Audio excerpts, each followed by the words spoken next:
गजानन महाराज यांचा सप्ताह म्हटल्यावर काहीतरी चांगला उत्सव असणारच ना. बाबा ते सुद्धा म्हणत होते नाईतळ म्हणजे आपलं शेगाव दिसतंय बुवा. मध्ये आल्यानंतर हे बाबा सुद्धा म्हणे जे सुख शेगावला पाहायला मिळतं ते आज नाईतळ मध्ये पाहायला मिळालं ना भाऊ. तर आज कीर्तनासाठी गीताता येणार होत्या. त्यांच्या बॅकग्राऊंडला भजन करणारे चिमुकले म्हणजे आपले भजन करणे नाही का. तर हे भाऊ म्हणे आम्ही राहिलो ना. म्हटलं भाऊ तुम्हाला घेऊन टाकतो ना. तर तुमच्या भावाने आदर्श घेण्यासाठी आपल्याला भावांक गेलो. भावांना म्हटलं भाऊ हे कसं काय करता तुम्ही, द्या तुमच्या भावाला आदर्श. तुमचा भाऊ मोठा असला तरी लहान पोरांकडून आदर्श घेणं सोपं काम नाही ना. बाबांना म्हटलं कीर्तनाला लय टाइम आहे, चला आता जेवण करून येऊ. बाबा म्हणे तू म्हटला चेसलंय आमच्यासाठी. म्हटलं बाबा बास का. कीर्तनाच्या आधी भाविकांसाठी केलेली चांगली सोय म्हणजे आपली भोजनाची बर का. तर आपली गँग सुद्धा म्हणे भूषण बिके आता भूक लागली, चला आता जेवायला बसू. चला मग का आता. तर गजानन महाराज सत्संग मंडळ सुद्धा आपले काम व्यवस्थितपणे करत होते. आम्ही जेवायला बसत असताना आमची पाण्याची सोय करणाऱ्या भावाला धन्यवाद बर का.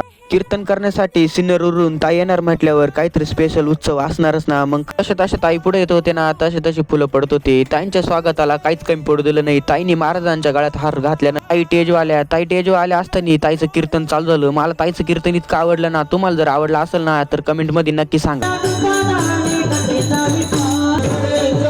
गजानन महाराजांच्या सप्तेसाठी एवढी भाविक जमली आणि त्यांच्यासाठी काही स्पेशल नाही असं कधीच झालं नाही. तर स्पेशल म्हणजे या भाग्यवान विजेता. तर ते कसं, ताई तुम्हाला कीर्तन संपल्यानंतर एक प्रश्न विचारतील तर तुम्ही त्याचं बरोबर उत्तर दिल्यानंतर गजानन महाराज यांचा फ्रेम फोटो आणि पुस्तक मिळेल. ब्लॉग आवडला असेल तर फॉलो नक्की करा.